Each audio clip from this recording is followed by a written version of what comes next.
Welcome back. In case you're just joining us, it's time for our conversation. Let me introduce my guest, Obinna Uzoije. He's an author. He's also an entrepreneur. He's an author, a child of industry, advocacy for industrial revolution. Welcome, Obinna. How are you doing? I'm fine. Henrich Akomolafe is the MD, Akotech Nigeria. During the break, he did tell me that he installs elevators. He also is into IT, construction, and real estate. Yeah. Welcome. Thank you so much. Forbes 30 under 30. Yes. So you're under 30. Definitely, I'm 26. You're 26. Yeah. Obinna, I guess you're also under 30. Yeah. Ha. You see what I'm always saying? Anyway, I shouldn't just go into it this morning again. Let me just focus. Nancy, focus. Obinna, Yeah. You came to my office last week. We did speak. You wrote this book, Child of Industry. And during my intro, I did say that during our interaction, you said something that was so profound to me. You said it, but I didn't respond to you, but it just hit me. And in the course of our discussion, you were like, okay, in NYSC camp, they still come and teach coppers how to make candles. When I think, is it not Kenyan, I didn't know Kenyan girls, or there are a lot of things happening in Kenya now. Yeah. Was it South Africa, some young people, or which people actually made and manufactured an aeroplane that went round? Kenya. I think it's in Kenya. It's in Kenya, yeah. That went round, they watched is it the AFCON or something, with aeroplane. Yeah, it's in Kenya. Young guys. Young guys. And when you said it to me in the office, that here we are still teaching our young people how to make candles, it really struck me. And it struck me in the sense that, are we really wasting a generation of young people? And are we really telling ourselves the truth? For those that know me on this show, and I've been doing this for a very long time, I've been saying it that we need to harness so much. They'll say Nigeria has potential. Potential, no, they finish. We know they see the end of potential when other countries are beating us to it. I just said, in Cote d'Ivoire, no blackouts. In Ghana, at least I visited Ghana, no blackout, at least the times I was there. And here we'll say we are giant of Africa. And we praise, any small thing we praise.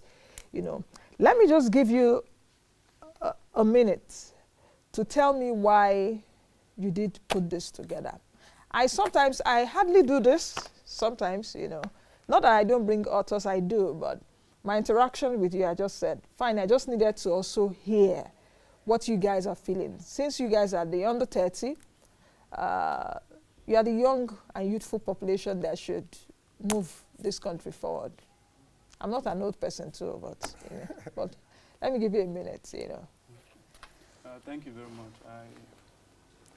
I see it from a huge standpoint of education. If the same thing our forefathers studied in school are the same thing we are studying now, I don't think we have made plans enough to change the economy. Because if we are still learning that same obsolete thing, because I see our education as somehow obsolete now. Because, okay, that's you talked about, it happened in NYSC, it's called the Jack Week. They called in entrepreneurs to teach people that are supposed to be the leaders of tomorrow. And he was teaching how to make candles. I interrupted, I was like, this is not what we are supposed to be learning. Why? You see the zonal inspector shouting at me, and they are saying that the statistics they were pulling up is that millions of houses don't have electricity. And the reactionary measure you're taking is that you are teaching us how to make candles. So I see it from that standpoint. If we are supposed to change the economy, we are supposed to change it from a standpoint of productivity. There is no other designed way of making or attracting financial resources to Nigerians apart from when people become productive. So if I see it from a standpoint of education, if we can change the type of education we give to our children, the younger generation, which is the only lifeline Nigeria has now, if we can, that's why I put the book together. I'm trying to tell them that no, we should go back to processing. You said something, we had a lot of potentials. A step ahead from having potentials is what? Processing those potentials. potentials may be these raw materials. I saw the last show before this show, the man was talking about cocoa.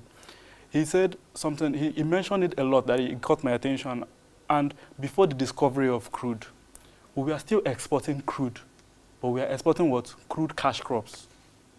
Why didn't we process that cocoa? That's why we have not sustained it. Why didn't we process that granule? We only do it in little quantities, and before you know it, a lot of policies are fighting it. Policies that should help it, registrations that should help it are pushing it down, and we didn't teach ourselves to process these things. No, instead we exported them. I remember our teacher always say, Nigeria exports her raw materials to make what? Revenue. This is what we learned. This is our mantra throughout primary school. So they didn't say Nigeria processes her raw materials. They said Nigeria does what?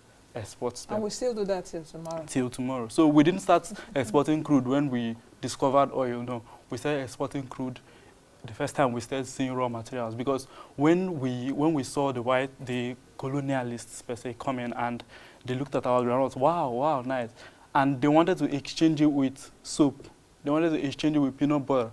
We saw it as philanthropy because it was a value-added finished product. Now but we didn't know at that time that we can also make that soap from the resources that we have. The thing education should make us know. Education should build confidence. That's the same thing Link you did in Singapore. He, after writing a big book from third world to first world, he said that the only thing that has made Singapore what it is today is what? Confidence. They educated the whole citizenry in building confidence in what they produce, and they created policies to help them produce what they produce. Thank you. Henrich, what do you have to say? For me, I would say I'm a success story in terms of this, will I say, industrial revolution. Because when I was in secondary school, I was the art student that studied economics and government. And when I went to university, I didn't school in Nigeria. You did your secondary school? Yeah, I went to GSS Wari. So, and then there was only opportunity for me to study computer engineering. So I had to go from art school to computer engineering. I'm just going through a process because I'm trying to analyze the education he's talking about and how we can really make a solution to that. So I studied computer engineering, and then I did my master's in IT strategic management. So the world is changing really very fast. The world is not waiting for anyone. Industrialization is moving really very fast. And the only way we can sustain Nigeria is through these young guys that are in the secondary school, primary school. We need to adapt a new system. And that system is called STEM. Science, technology, engineering, and maths. And I still thank God today that I had to go through this process. Now I can do anything. Now I told you I'm into elevator industry. I was a computer engineering. So that thing has given me that background knowledge. But our educational curriculum is not carrying all those stuffs. And we're talking about the fourth industrial revolution. The fourth industrial revolution, which has to talk with quantum computing, artificial intelligence. What is the future? The future is not the educational system we have now. So if the government doesn't focus on that theme, it's going to be disastrous. You know, okay, this is what I really talk about almost on a daily basis. That how can we begin, I don't even like the word harness again, because harness our potential. I'm tired of those two words, especially as it comes to our economic. Then the other word is diversify. Yes, those three words, I don't like those words anymore. Because in Nigeria, okay, harness our potential, diversify our revenue sources. I'm really tired because you can see that we have the capacity to do a lot than what we are doing right now. Definitely. And a lot of us are still held. Close to 100 million people are poor in the country. And you did say in your book, and let me go back, because we just need to establish a lot of things. We're talking about education. You did say in your book, and let me quote, did Michael Faraday, that's the inventor of electricity, did Michael Faraday invent electricity by mass producing candles? So that goes back to what you saw during your NYSC camp. And you accused, or you interrupted, and they shut you down. They shut me down. Even my fellow coppers told me. So you don't go learn? No go learn. Learn how to make candles. Candles, yeah. When we're in the fourth revolution. Yes. I hope, I hope that this will just begin to give us that kind of burning desire to make Nigeria great. Because Nigeria just needs to be great. A lot of countries are leaving us behind right now. Still sticking with education, and let me take you a bit of, you know, to your book, which you said low levels of education. Nelson Mandela says, of course, that education is the most powerful weapon which you can use to change the world. What should we be doing? Henrich did say STEM, science, technology, engineering and maths. That does not mean that perhaps for folks that are studying no, now they are now implementing arts to it. So it's a process. You have to go through those, because anywhere you find yourself, you should be able to solve a problem. Yeah. And that is why we are Nigerians. One thing I said the most resourceful thing in Nigeria is not even the oil or the natural resources we have. What we have is the human power, the people, the human resources, and that is the major strength of Nigeria. And if we can't implement that in our system, I don't think we are moving anywhere further. Now, can you just speak about the low levels of education a bit here? Why, you know, you think that this level of education will really take us nowhere?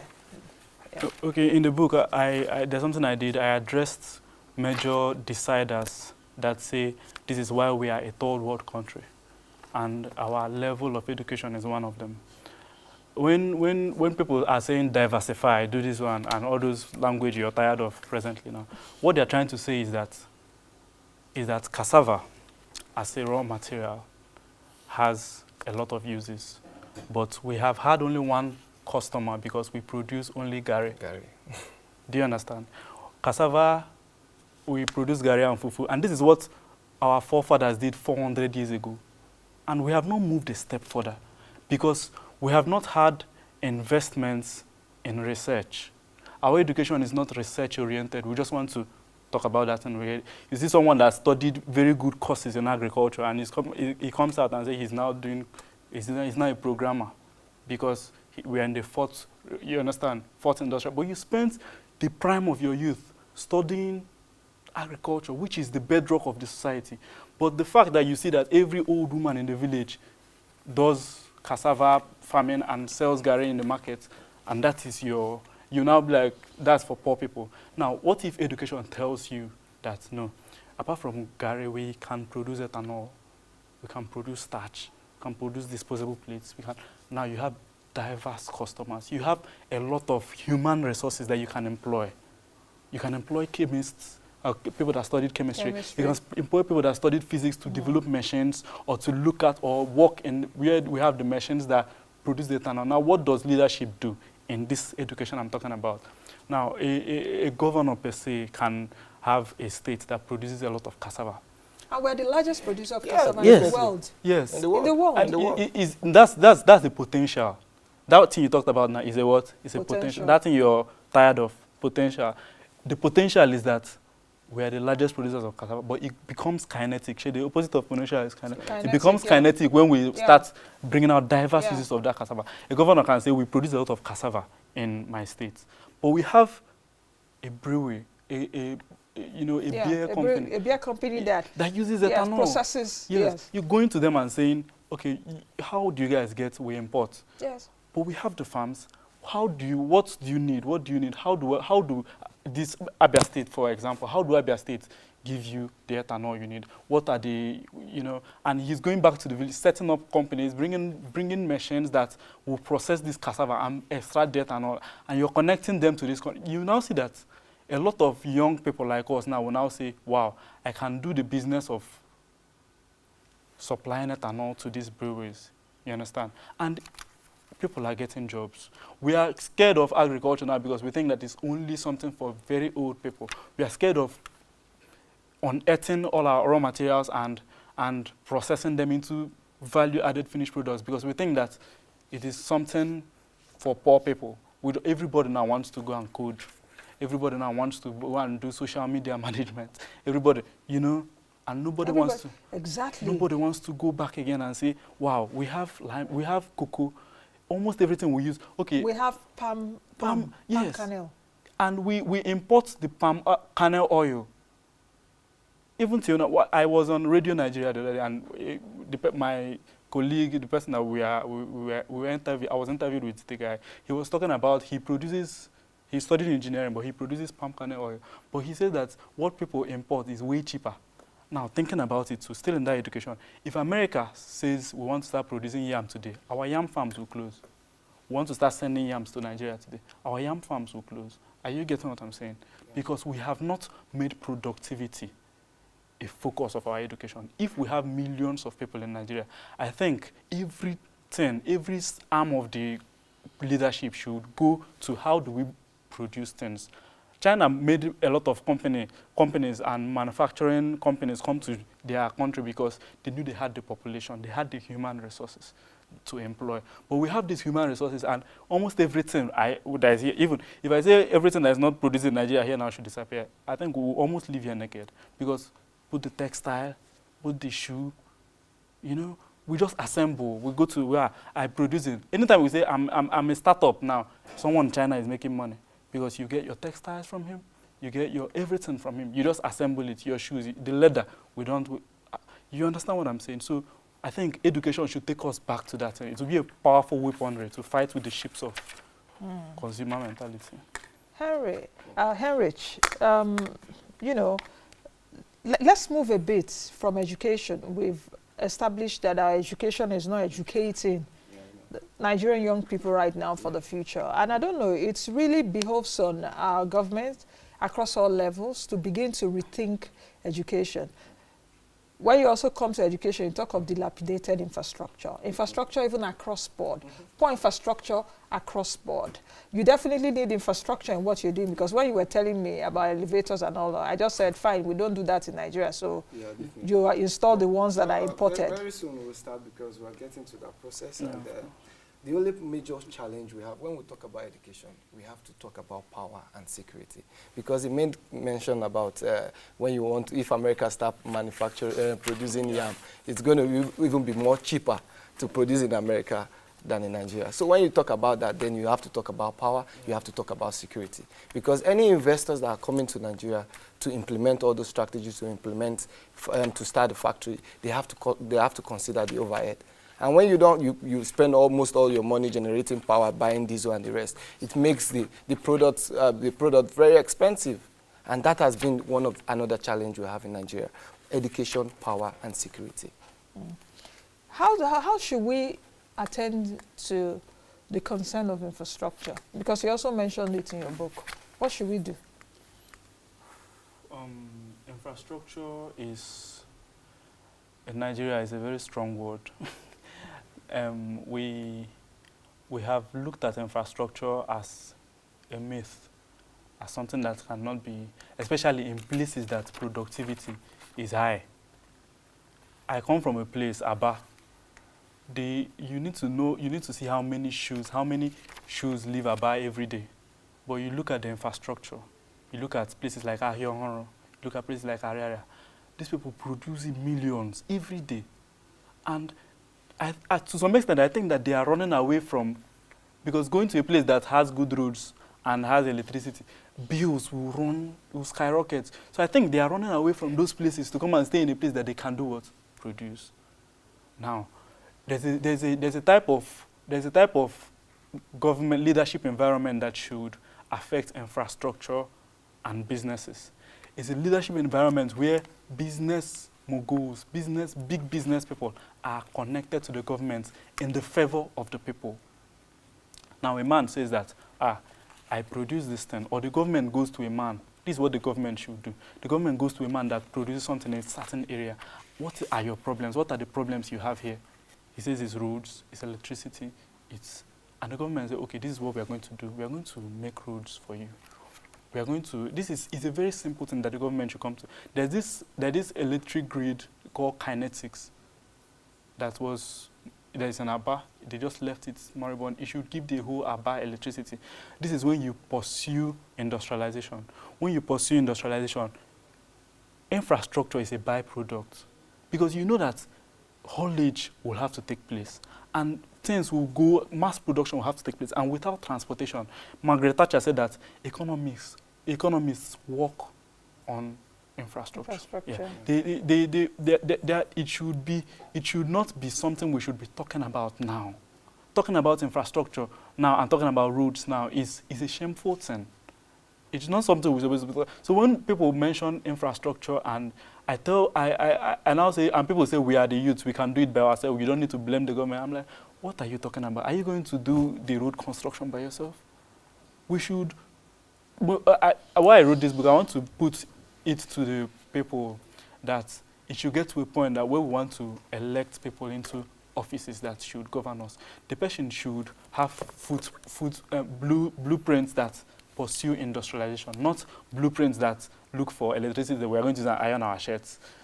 But no, we have passed that stage, and for us to produce here, that's why I'm bringing it into the education. That Child of Industry is a general view. This is what the role electricity should play. This is the role infrastructure should play. This is the role policies should play. We have weak economic policies. You want to start producing this glass now, and you see one standard of whatever organization coming to you, and they are not helping you say, this is what you have to do, this is what you have. They'll say, no, you have to have this, and because of you don't have this, you're going to pay this. So imagine paying over 100,000 just to get a NAFDAC number because you want to employ people. So that is not also encouraging industrialization. It's not encouraging it. It's not. Henrich, you're an employer of labor, isn't it? Definitely. How many people do you employ right now? I employ quite a few because I have 3 different segments from the IT to the engineering. So. Now, why I brought that in is because perhaps if, you know, a lot of people are watching us today and should take out from the show today why there is that essence. I deliberately had to do this today to bring both of you, you know, young people, to say, perhaps also ring it into the ears of the government. Because at the end of the day, you see even the government or the high-placed officials or those that have access to more resources than the rest of us, they send their children abroad to go have the kind of education that is not accessible here, the kind of education that is not available and affordable here. And they come back and they, you know, give it to us on social media, all their pictures, oh, graduation, oh, my son, oh, my daughter. And I'm like, what do you want the rest of us to do, or the rest of us that don't have that access? But let's talk about the factor of culture in terms of having this industrial revolution, which we've talked about. Because I also think that culture may also take, you know, may also, one way or another, it may inhibit or it may encourage industrialization in whatever form. Do you understand? Like coming to tell coppers to do candles in the NYSC campus. Some of your core members are like, no, you know, go they happy, say, make you manage this one and all of that. So there is this culture of like mediocrity. There's this culture of that we don't even know when we should be saying things that are better, that are for us. I don't know if both of you understand what I'm saying. I understand you. So you want to comment on that, Henry? Yeah, for me, I think a lot of us young guys, we always complain the government this, the government that. I'm also a young guy, and I've employed quite a few people, and I'm doing a lot of things. Quite all right, we were complaining about people schooling abroad. It was a fortunate situation that made me travel abroad because I did get the admission in the university in Nigeria. So for me, I think one of our major culture factor that has been affecting us is negativity. We always complain about the government, and we don't even know it's the government. The government is still the people because we are the people that put the government there. And we should check what these people were doing before we put them there and before we start complaining. So we should leave the aspect of complaining, having a negative culture, and then start thinking about positivity. Start thinking about how we can change the system. The system is still in the hands of the youth. We don't need to wait for anybody before we start implementing things. We don't need to wait for somebody before thinking about skills. He was complaining about candle. If somebody wants to teach me about candle now and I'm not interested in candle, I'm going to go learn what is interesting to me. I'm not going to wait for somebody to implement or to give me old-fashioned technology. So for me, I think culture also have a strong play in that sense.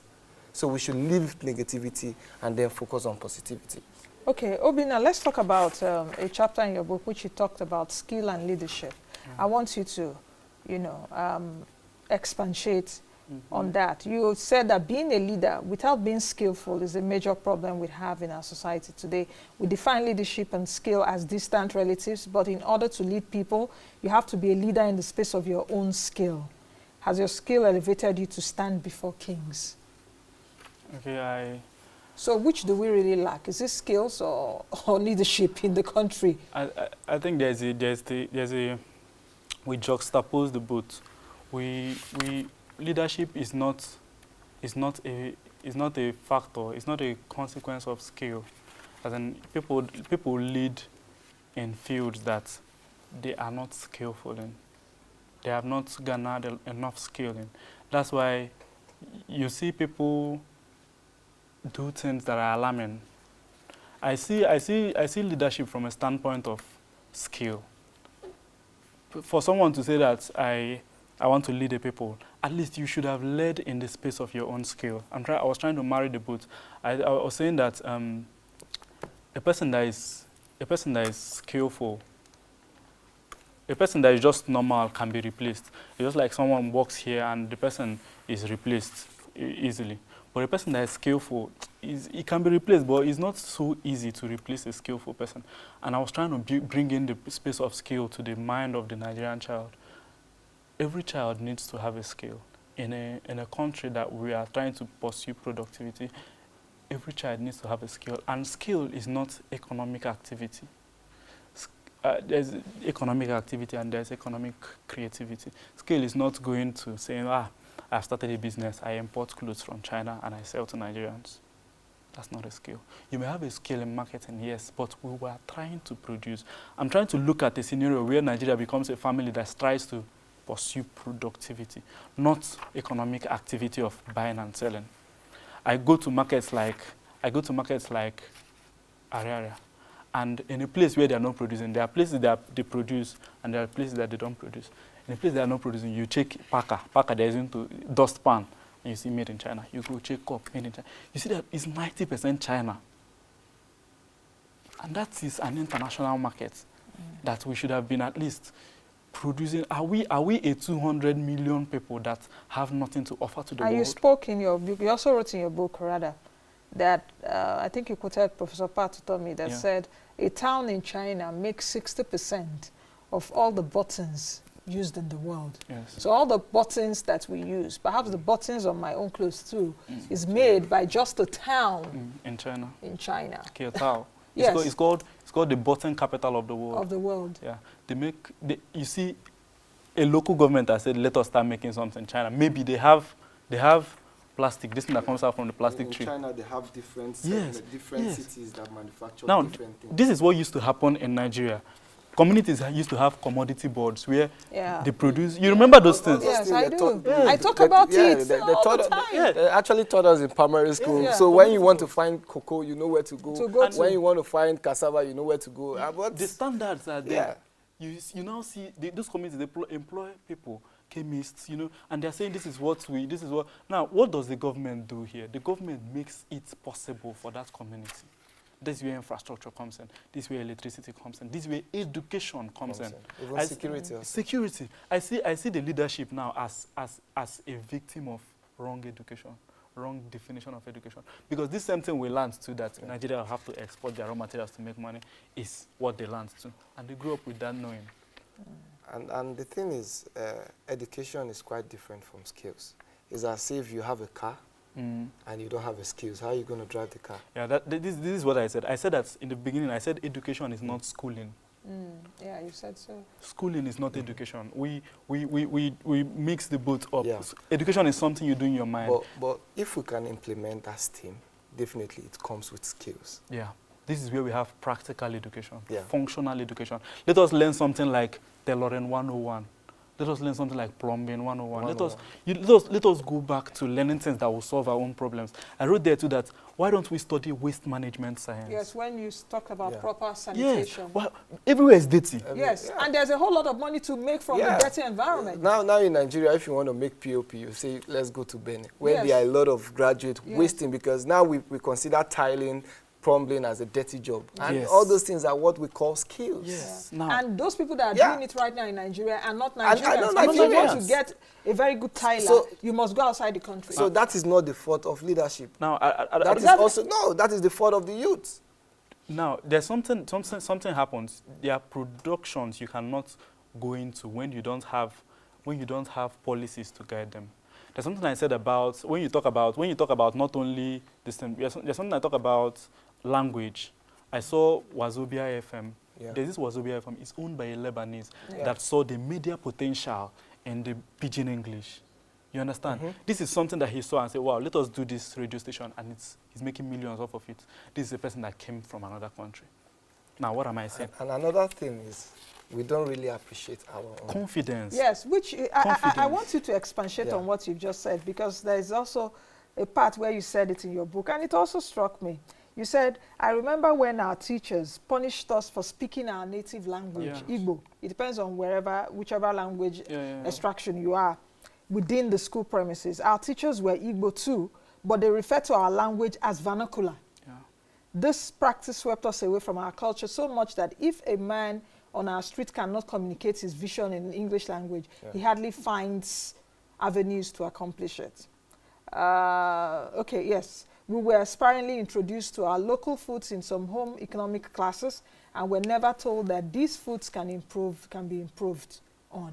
Just like what you say. I think last week was the week of indigenous languages, if I'm not mistaken, and all of that. Taking our local languages, for example, is there a role that our local languages can play in this industrial revolution? Anyway, Definitely. one will say, what do Chinese people speak? Even if they know how to speak English, they won't speak it to you. Isn't? I don't know if you're going that route. The Explain. potentials are not only resources. I see, okay, now look at the Nigerian music industry. Look at the way we accepted our language in the music industry. And we are one of the biggest in Africa now. You see Fino. The biggest. Even in the world, that Even in a the lot world, of yeah. musicians, They are yes. accepting Yeah. Nigerian music. You see Fino, he's a lyricist. And he goes back to our old poems, like Olamide. He goes back to Melo, Melo. Yeah. And he's singing these things. You understand that they were Yoruba poems when we were small. And he processed them into music. This is when we have accepted. Now, we have not chosen our language because, okay, I see something like the pidgin English. I went to school. You didn't go to school in Nigeria now. But there's this. I went to school. I did secondary school. I was actually rejected admission. That was why I traveled out. There's this language we call Kegite. Yeah, Kegite. I was in university. Yeah. Kegite Yeah. is so good a language that But it it's should like have the a radio palm station. wine, yes, the Yeah. palm wine I don't stuff. want to. If we look at the palm wine, that's where culture comes in. in. Culture will tell us, no, this thing that cannot fly. But this is what we have. The same way we have cocoa, we have that Kegite language. Why shouldn't it run on a radio station? Why shouldn't we have a radio station that speaks Kegite? You see, you employ a lot of Kegites because you've built a relevant industry with a language. So teachers should stop telling our young people in schools, stop speaking vernacular when Yeah. you're which one is No, vernacular? no. Should English be vernacular or our me, language? For me, I think. Or you're like from, let's say you're Yoruba, Yeah.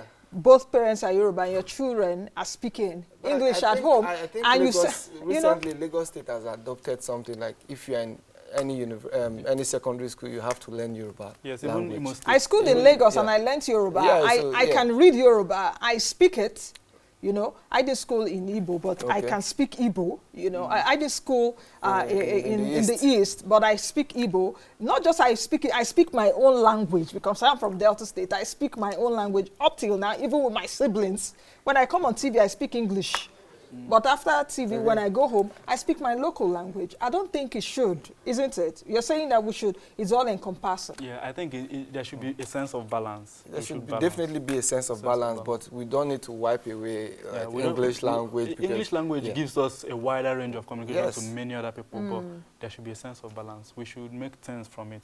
That thing automatically made us see Opa as a food for poor people. Poor people. Because they learn English in school, so meat pie is now somehow better than Opa. Are you getting what I'm saying? Yes, I get Meat you. pie is somehow So- better than Opa now, so we'll go to fast foods to eat meat pie, and you feel big, you take pictures with it. Yes, But if and, you take Opa, and in other words, we get obese. yeah. Okay, let's just take a few comments. There are a lot of comments coming in this morning concerning what we're talking about. For New Nigeria says, Nancy, how can I get the book the guy wrote?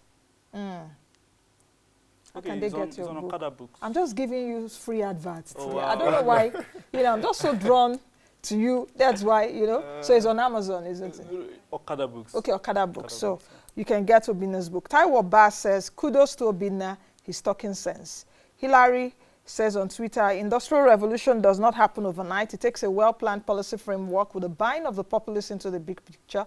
The regular framework, which includes electricity, access to funding, infrastructural support, must also be in place.